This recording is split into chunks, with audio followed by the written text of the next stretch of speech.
Jadi bapak-bapak, ibu-ibu, saudara-saudara semua, ngaji di MTA itu memang ada resikonya. Ya. Karena ada orang mengatakan MTA ini aliran apa? Saat saya bacakan buku ya, ini buku ini penyeru jahanam. Sudah saya pernah terangkan toh, penyeru jahanam di brosur akad pagi sudah dikeluarkan ya? Sudah. Penyeru jahanam tuh. Ini buku yang dikarang oleh H. Muhammad Najih Maimun. Ini mungkin orangnya ikut mendengarkan biar dengar. Membongkar penyimpangan Hizbut Tahrir, Jamaah Tabligh, MTA, LDII, dan Ma'had Al-Zaitun. Semua ini salah, sing bener sing nulis buku tok ini. Ya. Ini dikatakan kan membongkar penyimpangan. Nah, sekarang saya tidak akan membahas LDII, Hizbut Tahrir, enggak saya. Yang berkenaan dengan MTA saja. Ya, karena di sini ada yang diarahkan Hizbut Tahrir, Jamaah Tabligh, MTA, LDII, dan Ma'had. Nah, sekarang saya baca apa isi buku ini menurut pengarang ini. Ternyata di sini ajaran sesat MTA. Ajaran sesat MTA. Sungguh banyak penyimpangan dan kesesatan dalam tubuh MTA di bawah ini. Kami sebutkan sebagian sebagai peringatan agar kita berhati-hati pada paham di antaranya. Ini katanya sebagian ini. Padahal ini ada 22 penten ini baru sebagian. Ya. Sebagian saja yang penyimpangan, berarti menurut orang yang di buku ini penyimpangannya banyak, ini hanya sebagian disebutkan 22.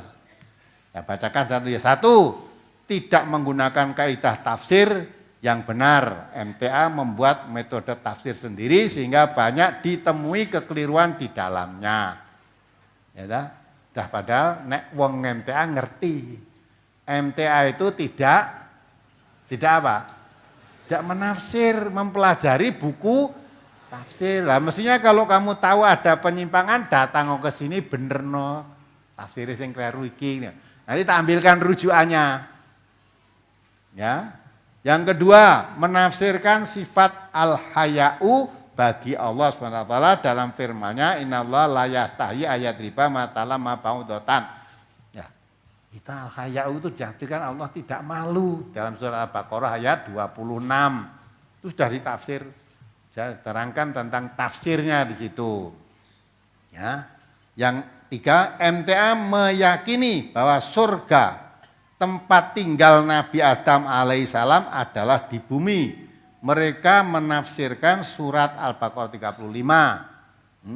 Wa qulna ya Adamuskun anta wa zukal jannah. Ya, kami berfirman, hai Adam, diamlah oleh kamu dan istrimu di surga ini. Memang kita memahami surga yang ditempati Adam dulu itu bukan surga yang nanti. Surga itu, jannah itu bisa berarti surga, bisa berarti taman, bisa berarti kebun. Ya, jadi kalau enta memahami yang ditempati Adam itu bukan surga yang besok itu beralasan. Surga itu sudah tidak ada syariat, wong khomer aja halal kok. Ya, di surga itu besok ada sungai khomer yang rasanya bersih. Ya, tidak ada khomer halal itu enggak ada. Lah kok di sana masih ada buah khuldi yang haram. Adam dibujuk untuk makan buah khuldi. Yang membujuk siapa? Iblis. Lah kok surga kok eneng iblis ya? Surga yang eneng iblis bujuk Adam. Lah di surga kok masih ada syariat. Akhirnya Adam makan buah khuldi diusir. Diusir kemana? Nah, diusir di dunia. Jadi itu di surganya tenan kono terus diusir ke dunia terus di sini ini. Ya lah katanya orang di surga itu kholidina fiha abada. Lah berarti Nabi Adam ora selamanya sudah diusir karo iblis barang lho. Nah, perkara beda paham gitu kita saling menghormati. Tapi dia menganggap itu suatu kesesatan. Bolehlah kamu anggap suatu kesesatan. Tapi memang surga yang ditempati Adam menurut keyakinan yang dia ada berdasarkan beberapa dalil bukan surga yang ditempatkan oleh Allah orang-orang yang bertakwa nanti. Ya. Kalau surga untuk orang yang bertakwa tentu iblis tidak ada di sana. Kalau surga itu tempat ya, bahagia, kesenangan selama-lamanya, tidak ada syariat di sana. Halal haram itu semua halal sudah. Ya, khamr aja halal. Kalau sing di sini mau minum khamr haram, besok udah masuk surga, minumlah khamr sak katok. Tidak haram lagi, gitu loh. Itu. Yang keempat, sekarang 5, yang kelima, meyakini bahwa yang diharamkan hanya 4 saja yang disebut dalam surat Al-An'am ayat 145, sedangkan mereka mengingkari apa yang dijelaskan oleh hadis Nabi Muhammad SAW, bahkan mereka membuang hadis tersebut. Hal ini akan kami bahas tuntas di bawah ini. MTA tidak pernah membuang hadis, enggak. Bahkan di buku yang sudah dibrosurkan juga, kalau Bapak-Bapak masih nyimpen, brosur halal haram yang diterbitkan oleh MTA. Tahun berapa itu dikeluarkan? Nah, brosur halal haram. Di situ diterangkan, selainnya apa tadi, Nabi mengatakan, kullu dzinabin minasyiba bahwa haram. Semua binatang yang bertaring, binatang buas yang bertaring itu haram. Kuku yang bercengkeram kuat, berparuh kuat, bercengkeram kuat, haram. Burung itu kuku burung ya, burung tuh. Itu diterangkan di situ. Mungkin mau krungune setengah-setengah, mula nek ngaji mung saka kadoan, apa meneh ngrungokke radio gak dipotong-potong.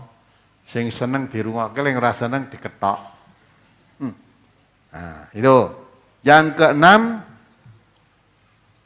salah dalam mendudukkan ayat-ayat yang ditujukan kepada orang kafir dan mereka mesematkan kepada orang mukmin. Misalnya surat Al-A'raf 40 yang menerangkan bahwa orang masuk surga orang masuk neraka tidak akan masuk surga sehingga ada unta masuk ke lubang. Yang mengatakan itu bukan saya, yang mengatakan siapa? Allah kok. Ya ta? Innalladzina kadzabu biayatina wastakbaru anha la tufatahu lahum abwabus samai wala yadkhulunal jannata hatta yalijal jamalu fi samil khiyat. Wa kadzalika najil mujrimin. Sesungguhnya orang-orang yang mendustakan ayat-ayat kami dan menyombongkan diri terhadapnya sekali-kali tidak akan dibukakan bagi mereka pintu-pintu langit dan tidak pula mereka masuk surga sehingga ada unta masuk ke lubang jarum. Demikianlah kami memberi pembalasan kepada orang-orang yang berbuat kejahatan. Sehingga mereka menganggap bahwa orang muslim yang sudah terlanjur masuk neraka akan kekal di dalamnya sama dengan orang kafir. Ini pendapat dia. Apa pernah saya menerangkan orang Islam, orang muslim yang masuk neraka akan kekal? Pernah. Orang muslim nggak ada yang masuk neraka. Kalau saya nerangkan kan gitu. Neraka itu dibuat oleh Allah, uiddat lil kafirin, disediakan oleh Allah untuk orang kafir, sehingga tidak ada orang yang masuk neraka, itu enggak ada. Sebaliknya, surga dibuat oleh Allah untuk orang yang bertakwa, wa'iddat lil muttaqin, sehingga tidak ada orang kafir masuk surga. Ya, tidak ada. Dah tempatnya sendiri-sendiri, tapi dia mengatakan, katanya MTA mengajarkan orang Islam, orang muslim yang sudah masuk neraka tidak akan keluar, itu kekal. Orang Islam orang yang mlebu neraka kecuali yang tidak mau, kata Nabi begitu. Kullu ummati yadkhulunal jannah illa man aba, kata Nabi begitu. Semua umatku, maksudnya umat Islam ya, itu masuk surga kecuali yang tidak mau. Memang ada orang Islam yang tidak mau masuk surga. Salah satu contohnya, wa idza khalau ila ma anzalallah wa ila rasul qalu bal nattabi'u ma alfaina alaihi abana. Ada orang dipanggil, mari kita ikuti apa yang diturunkan oleh Allah, maksudnya apa? Al-Quran, mari ikuti Rasul. Tapi ada orang menjawab, cukup kami mengikuti apa yang saya dapati dari bapak-bapak kami mengerjakan dahulu. Nah, yang mengatakan begitu orang yang mengaku Islam ada enggak? Hanya ngejak balik Quran ra gelem, kowe mbah-mbah dhisik ngene. Nah, ikuti mbah itu. Sampai Allah mengatakan awalau kana abahum layak kiluna syai'an walayah tadun. Apakah bapak-bapakmu dulu walaupun tidak mengerti dan tidak mendapat petunjuk, kamu ikuti juga? Penting ikuti mbah-mbah dhisik, nenek-nenek. Nah kebanyakan orang Islam ya itu. Belum bapak-bapak ngaji ini biasanya ya kan menirokke mbah dhisik ngene melu ngene kan itu. Sampai hari ini orang Islam yang punya kerja bulan Muharram ada ndak yang ndak mau? Orang Islam takut punya kerja di bulan Muharram ada ndak? Banyak. Lah kuwi ajaran kok ngendi? Nah, itu kan dasare Qur'ane hadise ora enek, itu saka warisane mbah-mbah dhisik. Wong Islam digendruwo ning ora? Gendruwo ya enek apa ora? Nah, critane mbah-mbah dhisik enek kan gitu ta? Malahan yang lelepah barang kok. Lelepah ya apa ya. Tapi wis yakin nek gendruwo ki eneng. Ya, ada gendruwo. Malah ono kok ditanding main ya. Katanya wong kumpul karo gendruwo tuh anake dadi bloon gitu ta. Nah, piye nakal kuwi. Nek ada anak gendruwo kok mesti sing lanang gendruwone. Ya. Kok ora tau enengi sing wedok gendruwone, sing lanang ngumpuli gendruwo wedok terus duwe anak. Kok ora eneng, mesti ceritane sing wedok dikumpuli gendruwo lanang, kok mesti gitu. Apa kabeh gendruwo lanang? Ora enek wedok itu. Nah, jadi itu kita nggak percaya. Kemudian yang ketujuh, menganggap bahwa yang diharamkan oleh Rasulullah hukumnya sekedar makruh saja. Jadi apa yang diharamkan oleh Rasulullah SAW boleh dilakukan. Ya. Ini bertentangan dengan surat memang wa ma atakumur rasulu fakhuduhu wa ma nahan anhu fantahu wattaqullah innallaha syadidul iqab. Ini pun juga kita yakini kan. Apa yang didatangkan oleh Allah Rasulullah kepadamu, pakailah. Apa yang dilarang oleh Rasulullah tinggalkanlah. Memang kita diperintahkan atiullah wa atiur rasul kan itu kan. Taat pada Allah, taat pada Rasulullah. 8. Menganggap bahwa hadis yang sahih bahkan mutawatir sama dengan hadis sahih ya bila bertabrakan dengan Quran dan boleh dibuang. Anda enggak pernah nerangkan gitu. Yang diterangkan MTA, kalau hadis itu sahih tidak mungkin bertentangan dengan hadis sahih kok bertentangan bagaimana? Muhammad itu diangkat menjadi rasul, menjadi nabi karena diberi apa?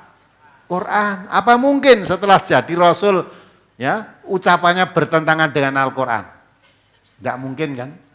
Jadi kalau hadis itu sahih tidak mungkin bertentangan dengan Quran, itu yang diajarkan di sini. Kalau ada hadis sahih kok tampaknya bertentangan dengan Quran, mesti salah dalam memahami. Ya, orang mungkin Nabi, kalau Nabi bareng dadi Nabi ngendikane bertentangan Quran ya dicopot sing dadi nabi. Enggak mungkin itu ya ta? Nah, jadi tidak mungkin hadis sahih kok dibuang, itu enggak mungkin. Hanya perlu diketahui kadangkala hadis itu setiap dikatakan hadis belum tentu dari nabi. Nek dari nabi betul tidak mungkin bertentangan dengan Quran gitu loh. Ini pendapat mereka seolah MTA begitu, sesatnya di itu. 11. Menganggap bahwa petunjuk hadis Nabi Muhammad tidak harus diikuti karena seorang Nabi tidak lain merupakan manusia biasa yang bisa benar dan bisa salah. Paham ini juga termasuk paham ingkar sunnah dan ini sungguh akan merusak syahadat mereka terhadap Rasulullah karena Rasulullah bersabda fawalladzi nafsi biyadihi ma kharaja minhu illa haq. Ya. Kalau kita memahami Nabi itu manusia biasa, yang mengatakan bukan kita. Yang mengatakan siapa? Allah lewat lisan Nabi suruh mengatakan, Kul inama ana basarum mislukum yuha ilayya. Katakan Muhammad bahwa aku itu manusia biasa mislukum seperti kamu. Manusia biasa seperti kamu.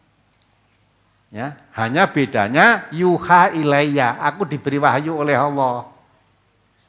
Ya, jadi yang mengatakan Nabi manusia biasa itu Nabi atas perintah Allah gitu. Ya, manusia biasa. Karena manusia biasa kalau tidak makan ya lapar. Gitu. Kadang ya haus, kadang ngantuk, kadang tidur, kadang lupa. Jadi, Rasul rakaat pagi tadi Nabi mestinya sholat 4 rakaat kok cuma 3 sudah salam. Lupa tuh berarti? Nah manusia biasa ya sok lupa. Hanya Nabi itu terjaga. Ya.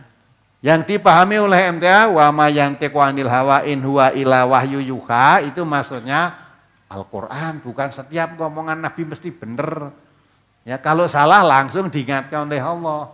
Tapi yang dikatakan oleh Allah itu wa ma yantiqu anil huwa in huwa illa wa ma yantiqu anil hawa in huwa illa wahyu yuha. Jadi Nabi itu mengatakan itu tidak menurut hawa nafsunya, tapi yang sampaikan Nabi adalah wahyu yang diwahyukan oleh Allah kepadanya. Itu maksudnya Al-Qur'an. Ada orang kan Nabi menyampaikan Al-Qur'an dianggap Nabi itu kena sihir, tukang, malah dikatakan orang gila. Menyampaikan yang luar biasa daripada kebiasaannya. Yang disampaikan oleh Nabi itu wahyu dari Allah. Kalau wahyu dari Allah tidak mungkin ada salahnya. Kalau yang dari Nabi sendiri ada kekeliruan tapi diluruskan oleh Allah.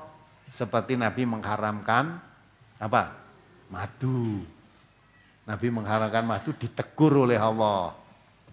Nabi memilih ya untuk mengatasi tawanan perang Badar, ada sahabat yang usul bunuh semua. Ada yang usul tebusan. Nabi menerima yang tebusan.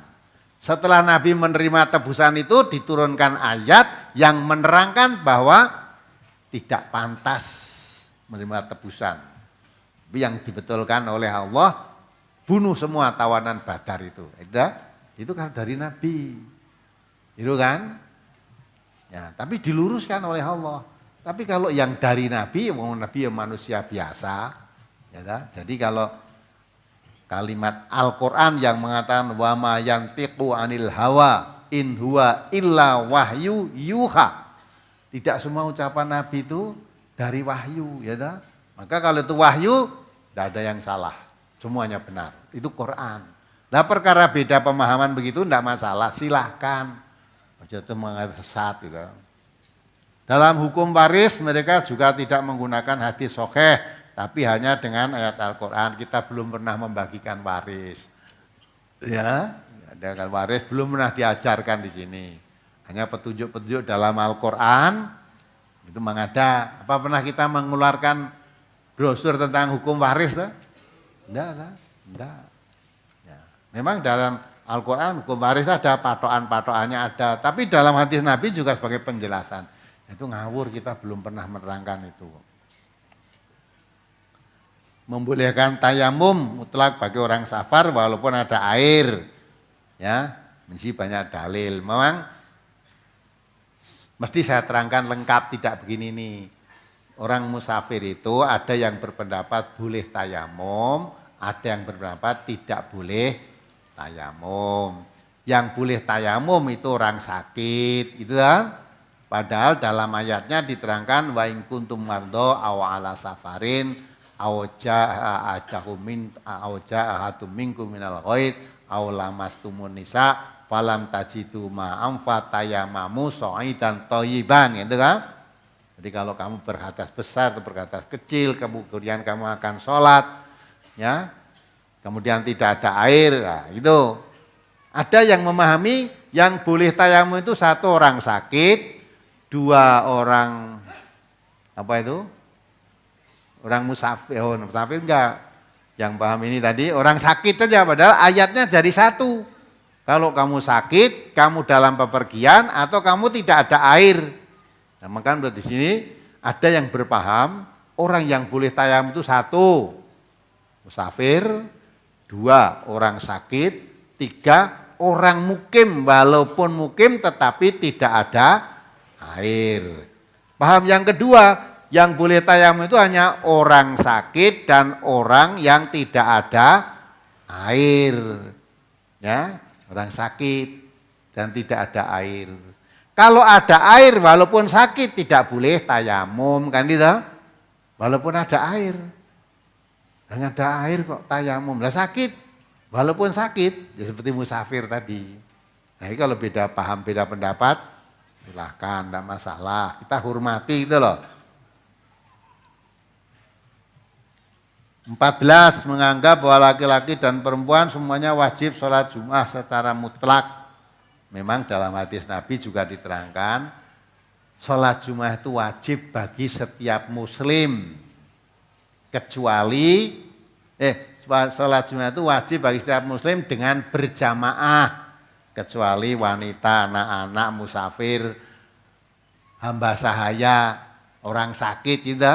Nah itu memang ada yang memahami orang yang tidak sholat wanita, musafir, anak itu tidak wajib sholat Jumat.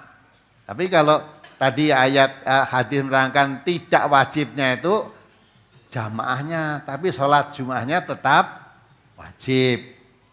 Nah, 15 mengatakan bahwa isbal hukumnya mubah. Sedangkan Rasulullah SAW telah menyatakan keharamannya.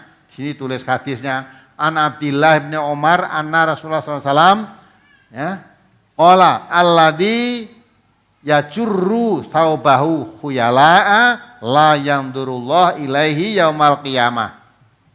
Dari Abdillah bin Umar radhiyallahu anhu bahwa Rasulullah SAW bersabda, orang laki-laki yang menarik pakaiannya sampai mata kaki karena sombong, maka Allah tidak melihatnya pada hari kiamat.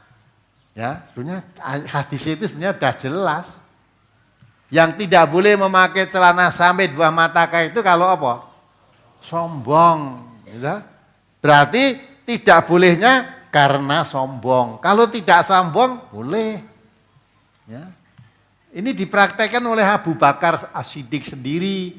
Abu Bakar itu mertuanya Nabi dan sahabat Nabi dekat.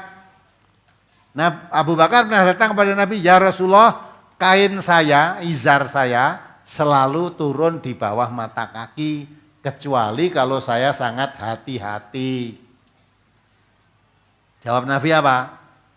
Oh, kamu tidak apa-apa, karena sombong. Gitu loh. Kalau memang sampai di bawah mata kaki tidak boleh, walaupun tidak sombong, mesti nasihat Nabi. Karena Abu Bakar tadi, kecuali kalau hati-hati, mestinya jawab Nabi, maka kamu harus hati-hati, jangan sampai melotrok, maksudnya kan gitu. Jawabannya Nabi, tidak apa-apa karena begitu bukan karena kesombongan. Gitu. Berarti beda paham toh, beda pendapat tidak masalah. Berarti kamu memakai, kalau bagi kita, bagi MTA ya, memakai celana itu takatnya hukumnya mubah, nganggo celana sampai di bawah mata kaki atau di atas mata kaki boleh saja. Kecuali kalau diiringi sombong. Kalau sombong tidak hanya di bawah mata kaki, sekalipun di atas mata kaki karena sombong juga dilarang. Sombong itu apa toh? Batarul haq wa ghamtun nas, kata Nabi begitu. Celanamu di atas mata kaki, terus kamu merasa benar sendiri, yang tidak di atas mata kaki finar, yang paling benar ini. Nah, itu sombong. Nah, sombong itu nggak boleh, dilarang itu. Walaupun celanamu di atas mata kaki, tapi sombongmu itu yang dilarang. Yang ke-16, MTA menghalalkan musik. Maka dari itu dalam radio mereka juga full musik. Nah, jadi dilalah sing disetel nek radio ente pas musik pengajian wis ora krungu dek. Enggak krungu. Banyak ibu-ibu, bapak-bapak datang ke sini karena dengarkan radio pengajian.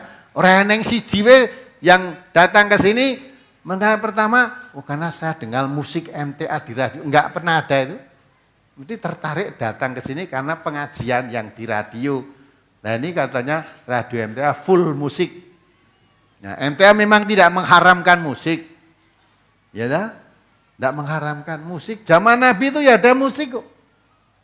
Malah Nabi memerintahkan kalau kamu mengadakan walimahan, hendaklah diadakan rame-rame dengan memukul kendang. Ya, rebana itu. Lah, kendang rebana itu musik atau bukan? Musik itu, ya. Ya memang zaman Nabi memang belum ada gitar, belum ada viol, mungkin musik zaman itu. Ya, sekarang zaman kemajuan, musik itu urusan dunia. Nabi sudah mengatakan antum a'lamu bi amri dunyakum. Urusan dunia kamu bebas boleh selama tidak ada larangannya. Nah, itu dah. Memang MTA tidak pernah mengharamkan musik, ya. Jadi di situ kan MTA menghalalkan musik, memang tidak pernah mengharamkan musik itu boleh, mubah lah pakai musik itu. 17 MTA tidak mempercayai bahwa jin bisa masuk dalam tubuh manusia. Ya. Terus ini alasannya apa? Sementara Allah SWT Rasulullah telah menjelaskan dengan hadis sahih akan adanya kesurupan dan ruqyah. Hadisnya di sini ditulis yang artinya Rasulullah SAW bersabda kepada si perempuan, lakukanlah ruqyah selama tidak ada unsur menyekutukan Allah. Dan di sing nerangi kesurupan di. Kan ya tidak ada kan? Nah, jin bisa menyurupi selama ini loh. Jin menyuruti manusia itu yang bilang siapa? Dukun gitu loh. Wah gitu obatnya ora mari, iki wong kesurupan. Nah terus carane ngilangi piye? Biasanya gimana? Adakan tebusan. Tebusannya apa? Nah, suruh selamatan, beleh apa, pitik mulus apa itu. Nah, itu terus nanti jinnya digendong, ditanya dulu. Rumahmu mana? Gitu lah. Kayak seloron deleming tekoki rumahmu mana? Sono terus diterke nyokon wit gede atau nenggon kuburan sana. Dari omahe kono, gitu dah. Nah, kalau MTA menemui orang begitu itu bukan yang sakit tadi yang diobati. Ya. Itu yang mengobati itu sudah sakit. Karena dengan tetangganya aja udah tak kenal ke omahmu ngendi jenengmu sapa padahal tonggone tegat. Nah, itu dah. Omahmu ngendi padahal tiap hari lah kok teko omahmu ngendi. Namamu siapa? Nah, jare nek dijawab kuwi lho, ki sing jawab sing nyurupi. Padahal sing muni ya sing ngomong kuwi. Ya, dia kok jawabnya celometan kadangkala ranya lah memang sakit panas deleming sosok ora mbok tekoni we ngomong dhewe kok. Ya gitu kan. Dan tidak percaya itu ya, tapi dikatakan sesat. 18 menolak hadis dhaif secara mutlak. Memang hadis dhaif bukan mutlak tidak. Ada yang dipakai hadis dhaif itu sebagai pembatas. Kan saya beri contoh kan. Mina ada hadis sahih. Air itu tidak bisa dinajiskan oleh apapun, hadisnya sahih. Sekarang ada hadis dhaif ya, yang menerangkan air itu bisa dikatakan najis kalau sudah berubah warnanya, baunya, rasanya berubah karena najis. Nah, itu bisa dipakai hadis itu. Kalau air sudah berubah warnanya, baunya, rasanya karena najis, berarti kadar air dengan najisnya sudah lebih besar kadar najisnya. Kalau begitu itu berarti airnya jadi air najis.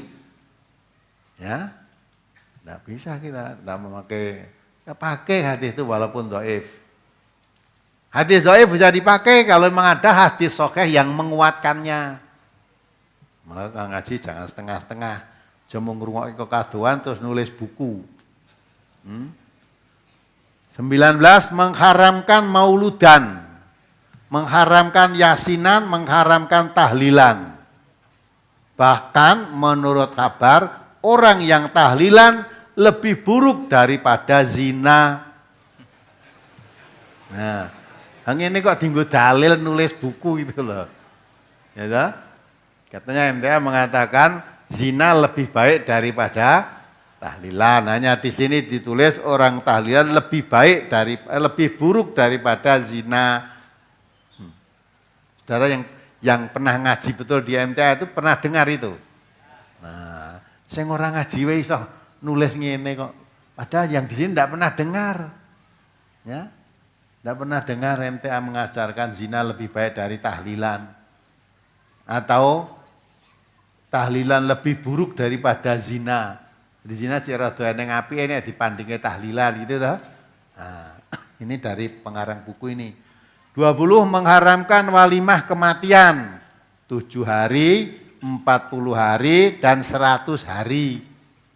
Tidak pernah mengharamkan gitu. Malah tak anjurkan. Di sini majelis ilmu, kalau ditanyakan tuntunannya itu tidak ada. Namun kalau mau melakukan silahkan, saya tidak akan melarang. Pernah dengar gitu enggak? Tidak pernah kita, wah siapa ngelarang wong tahlilan. Wah siapa ngelarang wong yasinan. 100 hari, ya 100 hari, itu terangkan tadi, ya apa, matian 7 hari, 40 hari, 100 hari, enggak pernah melarang. Bahwa ini 3 hari, 40 hari sudah, ya sampai pendak pisan, pendak pindu, enggak pernah saya melarang. Mong kalau kamu ngundang saya untuk itu, mesti enggak datang, tapi tidak akan melarang. Jangan diputar balik kan, MTA enggak pernah melarang. Kemudian memperbolehkan zakat diberikan kepada orang kafir. Ya memang kalau tetangganya juga ada orang kafir, tapi yang miskin kan boleh diberikan. Udah tonggone wong Islam kaya-kaya kabeh, ada orang miskin, kafir apa enggak boleh. Kalau ada miskin mengutamakan saudaranya yang muslim, ya baik saja mengutamakan saudaranya. Ini yang 22, yang terakhir, mengharamkan adzan dan iqomah saat bayi dilahirkan. Saya pernah mengharamkan. Brosurnya belum lama dikeluarkan. Bahkan saya nerangkan, adzan dan iqomah, kalau bayi lahir diadzani kuping tengen, diqomati kuping kiri. Ya, memang ada hadisnya, tapi hadisnya ini dhaif. Walaupun sudah diterangkan hadisnya dhaif, mau dilaksanakan silahkan, kan gitu kan? Ya, malah kami contoh ya waktu itu ya pas brosur kita keluar, walaupun hadis itu sudah diterangkan dhaif, kamu tetap mengamalkan karena kamu berpedoman dhaif lah hadis gitu toh. Ya silahkan amalno. Tapi kalau ditanya tuntunannya itu hadisnya dhaif. Ya, kalau dilihat isinya aneh. Bayi baru lahir kok hayyalas sholah, ayo sholat. Apa ora ngerti nek bayine kuwi urung mudeng. Krungu wae urung. Bareng meneh wis rampung kupinge kiwa ganti. Qad mati sholah, qad mati sholah. Apa iso nyaut? Ya, sholat telah berdiri, sholat telah berdiri. Yang dikomati itu tidak hanya orang mati pun dikomati kok. Ya, dicemplungi kubur, dikuburnya dikomati. Ketika berangkat dipikul dari rumah diadzani. Ya, pernah tahu enggak gitu itu? Ngangkat ke wong mati. Jam 10 kok enek adzan. Oke, ngangkat ke wong mati gitu ta. Lah kok nek wis dicemplungi di kuburan mau diuruki tanah itu dikomati sik. Lah nek jek kok komati salat mbok salat ya tangi. Ya. Nek jisa tangi berarti urung mati kan gitu kan. Nah, jadi kadang memutar balik pertanyaan ini. Nah, orang yang tidak paham, kira MTA ngono tenan. Iki sekarang buku loh. Nah, terus yang terakhir yang saya katakan penyuruh jahanam itu, ini kesimpulannya.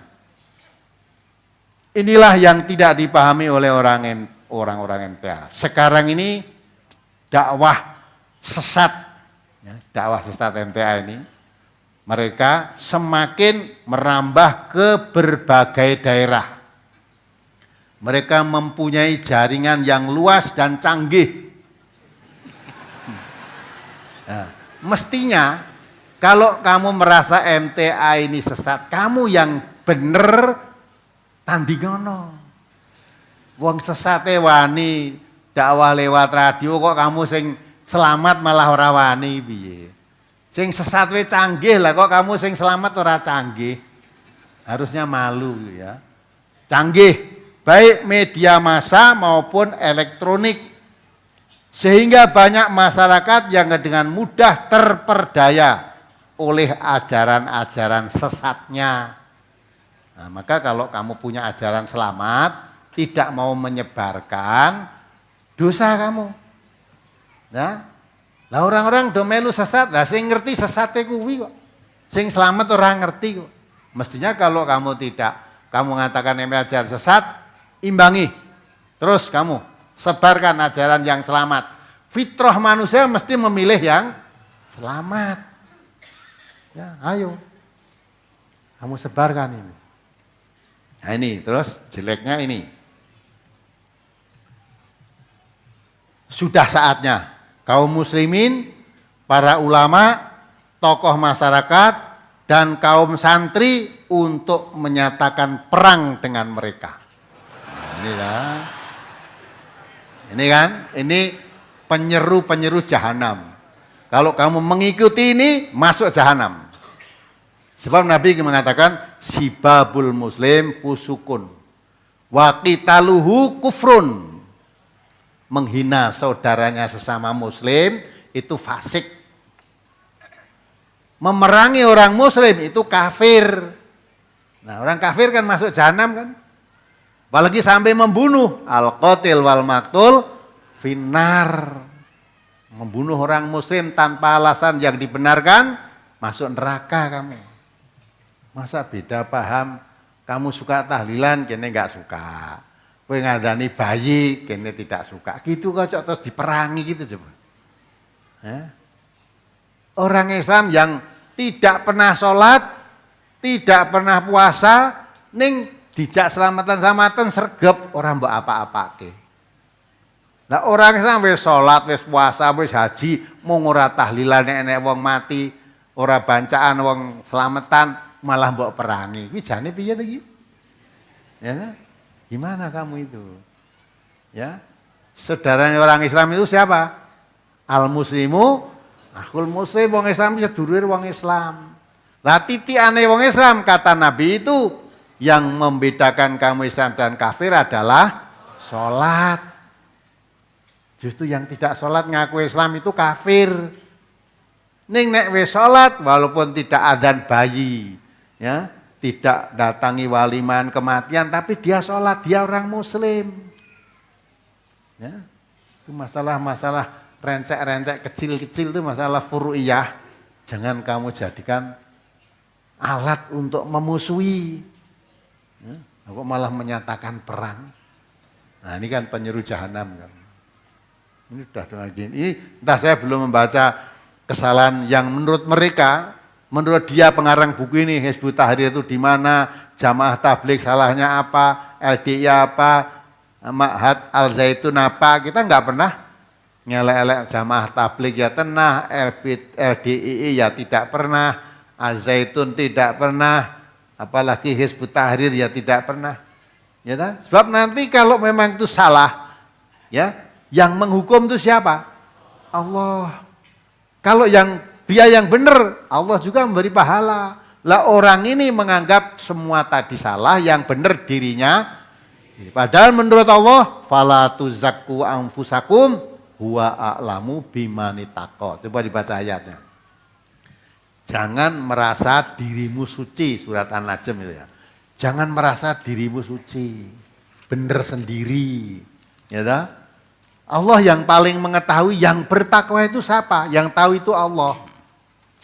Jangan merasa kamu merasa bertakwa sendiri, yang lain tidak sepaham dengan kamu, semuanya sesat. Oh jangan. Yang tahu ini sesat, ini takwa itu hanya Allah. Ya dibaca itu ayatnya. Surat An-Najm nomor surat 53 ayat 32. alladzina yajtanibuna kabairal ismi wal fawahisha illal lamama illa rabbaka wasi'ul maghfirah huwa a'lamu bikum iz ansha'akum minal ardi wa iz antum ajinnatun fi butuni ummahatikum fala tuzakku anfusakum huwa a'lamu bimanittaqa. Yaitu orang yang menjauhi dosa-dosa besar dan perbuatan keji yang selain dari kesalahan-kesalahan kecil. Sesungguhnya Tuhanmu maha luas ampunannya, dan Dia lebih mengetahui tentang keadaanmu ketika Dia menjadikan kamu dari tanah dan ketika kamu masih janin dalam perut ibumu. Maka janganlah kamu mengatakan dirimu suci. Dialah yang paling mengetahui tentang orang yang bertakwa. Ya kan? Manusia itu kamu itu Allah yang membuat. Ketika kamu dibuat dari tanah, ya, dibuat oleh Allah dari sperma, ya.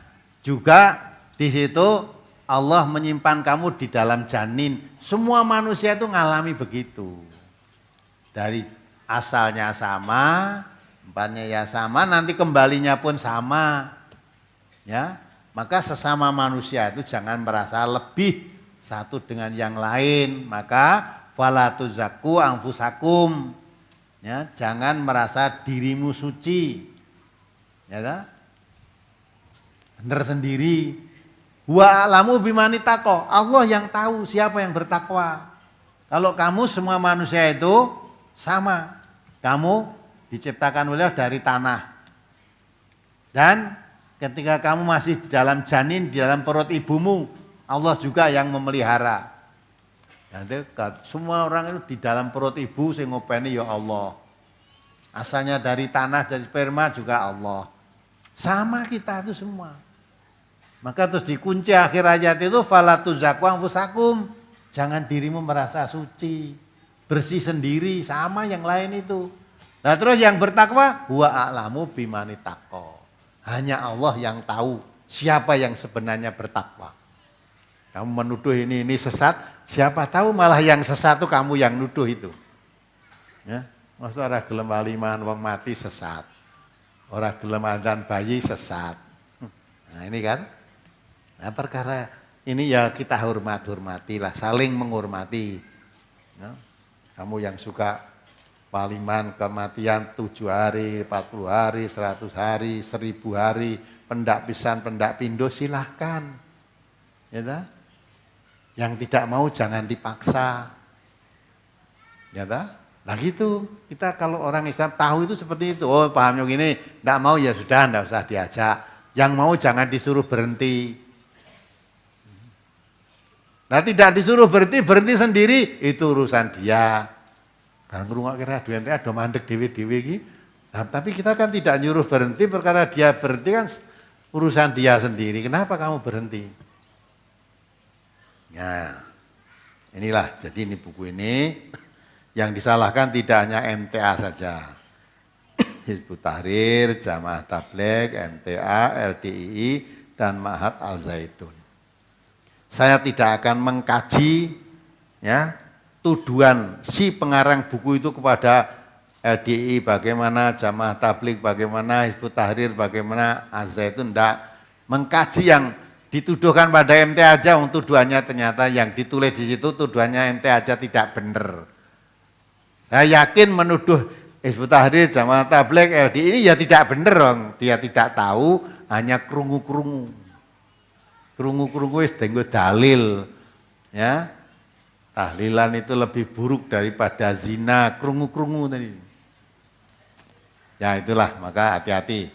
Memang orang menganggap suatu kepekaan, baik kata Nabi itu, di waktu orang sudah mulai mematikan Quran dan mematikan sunnah Nabi, orang melaksanakannya seperti orang menggenggam bara api. Kita enggak pernah dikatakan sesat sebelum ngaji Quran dan sunnah. Ya, enggak pernah. Bareng ngaji Quran dan sunnah malah dikatakan sesat. Ke urung gelem ngaji Quran dan sunnah, apa-apa mau itu selamat.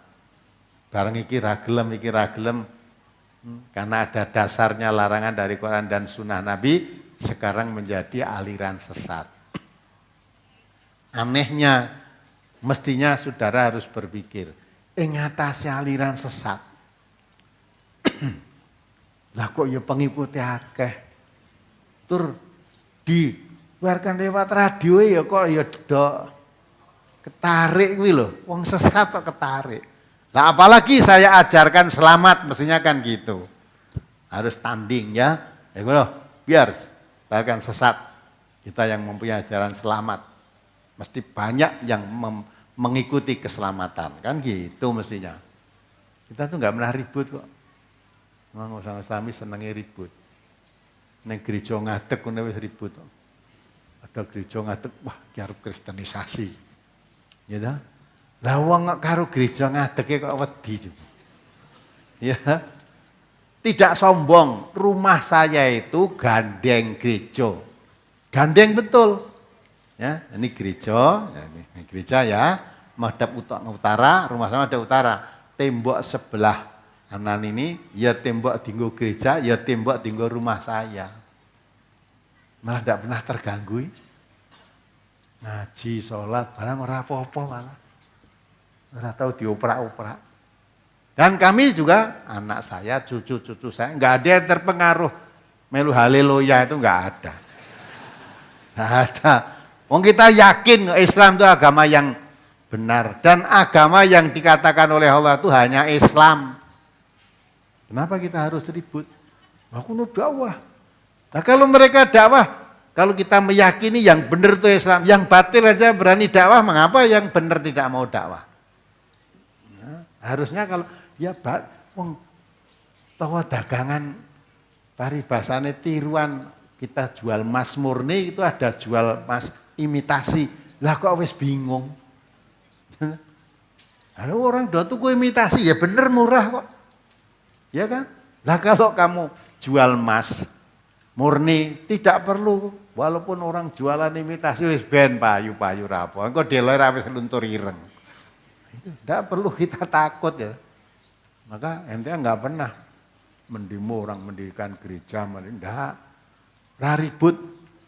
Ini ada pendeta masuk kampung, mesti harap mengkristenkan. Lah nek ora itu dikristenke, kuatkan Islami. Kalau ada orang Islam masuk Kristen tuh mesti durung ngerti Islami. Kalau dia paham Islam, enggak mungkin dia masuk Kristen. Malah banyak orang yang Kristen masuk Islam, gitu loh. Jadi kita tidak pernah khawatir apa-apa. Allah pun membiarkan mereka. Coba dibaca ya surat Al-Baqarah 109 tuh. Allah membiarkan kok kita melarang itu gimana? Surat Al-Baqarah ayat 109. Ini gunanya kita ngaji Quran, ngerti. Terus? Wadda katsirum min ahlil kitabi law yaruddunakum min ba'di imanikum kuffara hasadam min 'indi anfusihim min ba'di ma tabayyana lahumul haqq fa'fu wasfahu hatta ya'tiyallahu bi amrih innallaha ala kulli syai'in qadir. Sebagian besar ahli kitab menginginkan agar mereka dapat mengembalikan kamu kepada kekafiran setelah kamu beriman, karena dengki yang timbul dari diri mereka sendiri setelah nyata bagi mereka kebenaran. Maka maafkanlah dan biarkanlah mereka sampai Allah mendatangkan perintahnya. Sesungguhnya Allah Maha Kuasa atas segala sesuatu. Ya kan? Wadda katsiru min ahlil kitab law yaruddunakum min ba'di imanikum kuffar. Ya, banyakkan orang ahli kitab Yahudi dan Nasrani. Ya toh? Banyakkan dari mereka menginginkan agar kamu keluar lagi setelah kamu menjadi orang yang beriman, menjadi kafir lagi. Ya. Di ayat 120 coba dibaca. Walan tardha ankal yahud walan nasara hatta tattabi'a millatahum qul inna hudallahi huwal huda wala in ittaba'ta ahwa'ahum ba'dalladzi ja'aka minal ilmi ma laka minallahi min waliyyin wala nasir. Orang-orang Yahudi dan Nasrani tidak akan senang kepada kamu hingga kamu mengikuti agama mereka. Katakanlah, sesungguhnya petunjuk Allah itulah petunjuk yang benar. Dan sesungguhnya jika kamu mengikuti kemauan mereka setelah pengetahuan datang kepadamu, maka Allah tidak lagi menjadi pelindung dan penolong bagimu. Ya kan? Kalau tadi dalam ayat 109 diterangkan, kebanyakan orang ahli kitab Yahudi dan Nasrani itu akan berusaha memurtadkan kamu menjadi kafir lagi setelah menjadi orang yang beriman. Pada ayat ini diterangkan orang Yahudi dan Nasrani tidak akan merasa puas, ya, sehingga kamu mengikuti agama mereka. Jadi dimurtadkan, setelah itu diajak masuk Yahudi atau Nasrani. Kalau tidak mengikuti mereka, mereka belum puas, akan berusaha terus. Ya. Tapi dikatakan Allah merintahkan Nabi, "Qul inna hudallahi wal huda." Ya. Tidak akan terpengaruh karena sesungguhnya petunjuk yang sebenarnya itu petunjuk dari Allah.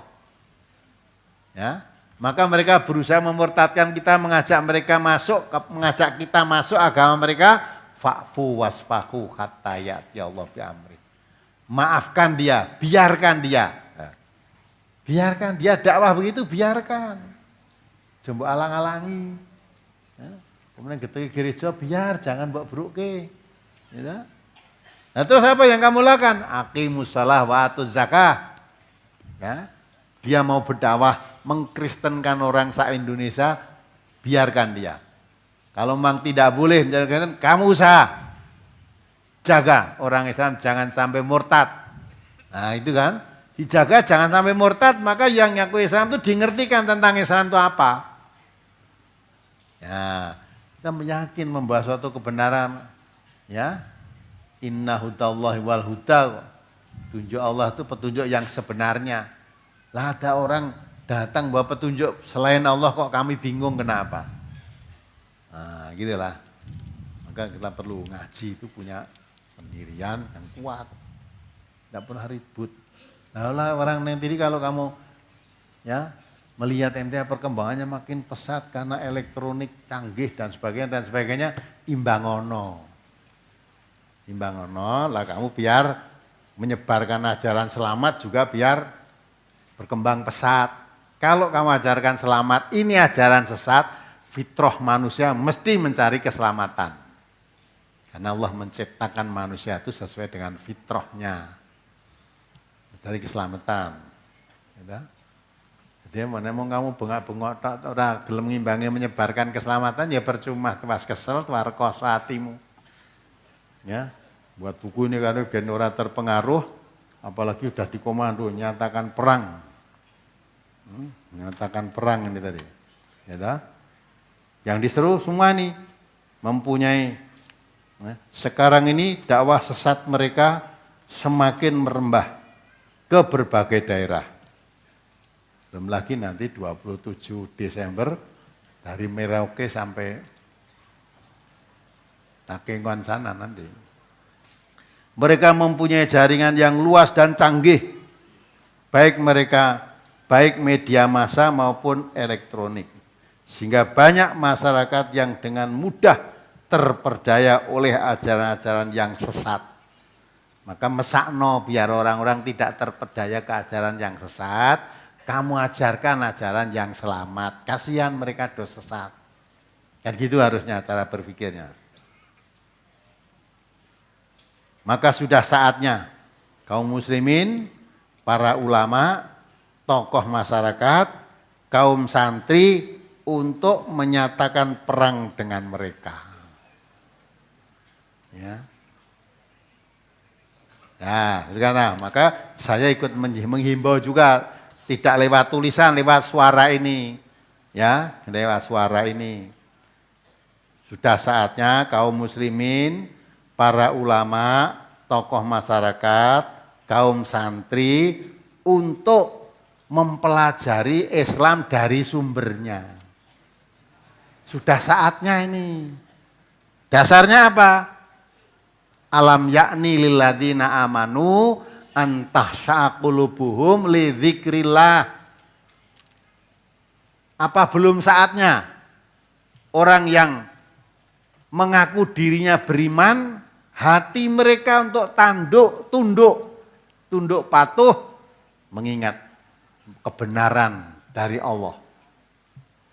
Ya, antahsya'a qulubuhum li dzikrillah wa ma nazala minal haq. Dan apa yang diturunkan dari kebenaran maksudnya Al-Qur'an. Jadi singkatnya gitu, apa belum saatnya orang yang mengaku dirinya beriman itu untuk mau dipimpin dengan Al-Qur'an? Itu jawabnya gimana? Belum, apa begitu? Nah, mestinya jawabnya, wah sudah kasep ini, harus segera kan. Ngaku jadi orang corona seprene kok orang ngerti tuntunan Quran itu kan. Kalau sekarang ya belum saatnya, kapan lagi? Maka dalam surat Al-Hadid ayat 16 tadi, kalau saya bacakan sekarang, seolah-olah ayat itu baru turun. Menanyakan kepada orang yang mengaku beriman, apakah belum saatnya orang yang beriman ini hatinya tunduk patuh mau dipimpin dengan Quran? Itu ayat kelanjutannya, wala yakunu kalladzina utul kitaba min qabl. Jangan kamu mengikuti ya orang-orang yang diberi kitab sebelum Al-Qur'an. Mengapa mereka? Fatala alaihimul amadu faqasat qulubuhum wa katsirum minhum fasiqun. Jangan kamu berkeadaan seperti orang-orang yang telah diberi kitab sebelum Al-Qur'an, maksudnya Yahudi dan Nasrani, asalnya mereka itu orang yang beriman. Wong diberi kitab Taurat, diutus seorang Nabi Musa, diberi kitab Injil, diutus seorang Nabi Isa. Ya, asalnya orang yang beriman untuk kitab suci dari Allah. Tapi fatala alaihimul amadu, karena sudah lama berpisah dengan kitab sucinya. Walaupun ngaku kitab sucinya ini, tapi lama berpisah, tidak mempelajari kitab suci. Ya, faqasat qulubuhum, hati mereka menjadi keras. Wa katsirum minhum fasikun, kebanyakan mereka menjadi orang fasik. Kalau orang-orang ahli kitab jauh berpisah dengan kitab sucinya, hatinya menjadi keras dan menjadi fasik, orang-orang Islam ya sama. Maka dikatakan jangan berkeadaan seperti mereka.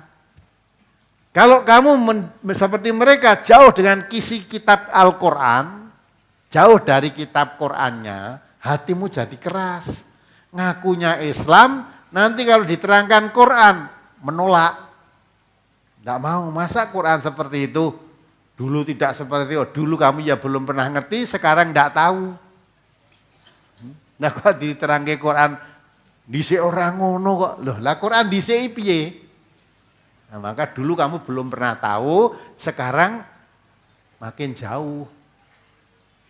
Maka kalau orang Yahudi dan Nasrani tidak paham, lama tidak paham tentang kitabnya, hatinya menjadi keras, maka orang Islam kalau lama berpisah dengan kitab sucinya, nanti hatinya juga menjadi keras.